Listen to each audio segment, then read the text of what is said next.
Hey, welcome to EPN. My name is Victor Lucas, and we bring you the latest in everything cool every single day. We got a very nice message from a person named Kovalin, also known as Michael, from Ottawa. Was a bit concerned when we left our television stations, but has been very impressed with all the passion and dedication that we've been showing our YouTube channel. And that is why Michael, aka Kovalin, this rundown is all yours. Game maker Valve has found a novel way to start making video games again: buy up other studios. Valve has bought indie developer Campo Santo, whose first game Firewatch was released in 2016 to critical acclaim. They haven't said how much they've spent to buy the studio, but we do know that all 12 of Campo Santo's team will relocate from their current studio in San Francisco and move to Valve's headquarters in Bellevue, Washington. In a statement on their official website, Campo Santo says that the decision to sell to Valve came after a series of long conversations where they realized that they share the same values, namely creating great games. This means that Valve will be releasing Campo Santo's upcoming game, In the Valley of Gods, due out in 2019, which will make it the first big Valve game in years. With the exception of online games like Dota 2 and the VR minigame collection, The Lab, Valve hasn't really created any big AAA projects since Portal 2 was released in 2011, and fans have been begging for new games. Earlier this year, Valve co-founder Gabe Newell announced that Valve is planning to begin shipping new games again soon, but with this latest news, it's unclear if he meant that they're going to be shipping new Valve games or games made by subsidiaries like Campo Santo. Hopefully it's both. In the same statement from Campo Santo, they say that together with Valve, they hope to make things we never thought possible. One thing that we never thought was possible is Half-Life 3, so we've got our fingers crossed. The comedy horror series Ash vs. Evil Dead is just plain dead. Starz has canceled the Bruce Campbell show inspired by the cult classic film series Evil Dead. They've decided not to renew the show for a fourth season, which means the upcoming third season finale, which airs April 29th, will serve as this series finale as well. It's unclear how long the writers and producers have known internally that the show is coming to an end, so it remains to be seen if the final episode will bring the story to a satisfying conclusion. Ash vs. Evil Dead premiered in 2015 with Bruce Campbell reprising his iconic role of Ash and Evil Dead director Sam Raimi serving as producer. Like the films, the show earned a large cult following, but it never really caught on with mainstream audiences, which is why Starz is bringing it to an end. Come get some. The Division is getting a new squad leader for its risky incursion into theaters. The upcoming film adaptation of Ubisoft's action RPG has found a director. It will be helmed by Deadpool 2 director David Leitch, who's in high demand right now, given the early buzz surrounding Deadpool 2, not to mention the success of his other films, Atomic Blonde and the first John Wick movie, which he co-directed. Like the game, the Division movie will focus on a team of special forces operatives in a post-apocalyptic version of New York, and it's already set to star Jessica Chastain and Prince of Persia himself, Jake Gyllenhaal. Ubisoft is actually co-producing the film through their subsidiary, Ubisoft Motion Pictures, which was set up in 2011 and has previously produced only one other film, the Assassin's Creed movie. That film was a critical and commercial failure, and one of the biggest complaints about it was that it was far too serious and gloomy. If Deadpool 2 is any indication, David Leitch certainly has the ability to deliver comedies, so this could be Ubisoft's way of making sure that the Division has more levity and connects with audiences. David Leitch is already expected to helm another big project, the Fast and Furious spin-off focusing on The Rock and Jason Statham's characters, so it's unclear where the Division might fall in his schedule. In the meantime, Ubisoft has already announced that they're making a new game in the franchise, The Division 2, that will get a full unveiling at E3 this June.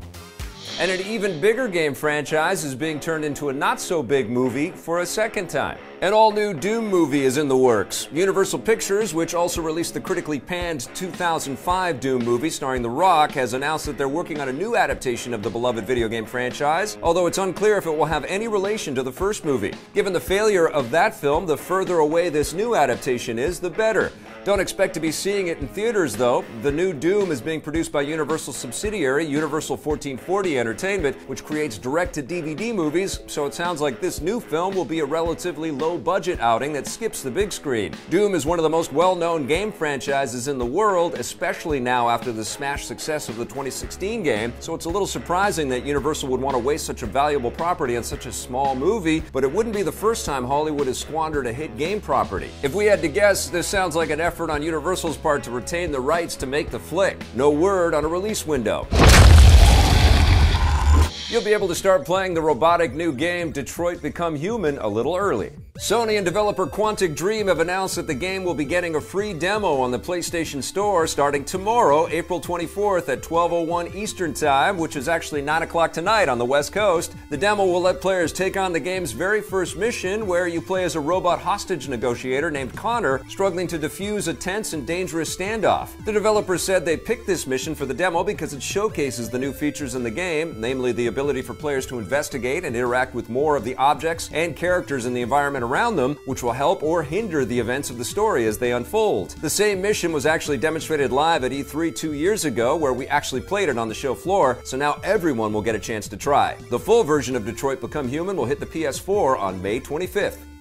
And those robotic assistants in Detroit Become Human might soon become a reality thanks to Amazon. The tech giant is reportedly developing autonomous robots for wide release. According to a new report in Bloomberg, a top-secret project has been underway for several years at Amazon's research and development division Lab 126, which created the home AI system Alexa. The idea is to take Alexa one step further and create a line of personal assistant robots that buyers can use in their homes, presumably for domestic purposes like basic chores and ordering groceries. The company already has a history in the robotics industry. They've created manufacturing robots for their factories through another division, Amazon Robotics, but the new ones reportedly in development at Lab 126 will be meant for home use. Amazon hasn't made any official announcements, but several public job postings on the Lab 126 site indicate that they have been hiring engineers with a background in robotics, so they're definitely working on something. There's obviously a lot of potential in robotics. Aside from the fact that they would make life easier, it could also give Amazon and other tech companies yet another glimpse into your home, allowing them to collect valuable data that could then be used for advertising and other purposes, and all that comes before the inevitable robot uprising.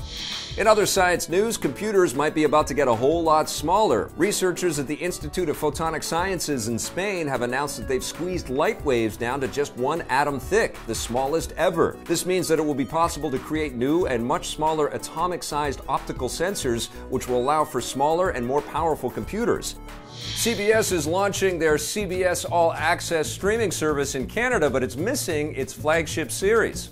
The subscription streaming service, which launched in 2014 and gives users access to content from the CBS television network as well as exclusive shows, is coming to Canada in June. This makes Canada the first country outside the US to get the platform, but unfortunately the biggest CBS All Access show will be missing. Star Trek Discovery, which launched last year exclusively on the service in the US, will not be available on the service in Canada thanks to the fact that Bell Media already owns the exclusive Canadian rights to the show. This could be a big problem given that Discovery is touted as the main driving force behind the platform's success, so it remains to be seen if it will be as popular in Canada without it. CBS, along with other traditional networks and movie studios, have been rushing to create their own subscription streaming services as more and more audiences cut the cable and consume entertainment online. The second season of Star Trek Discovery is currently in pre-production.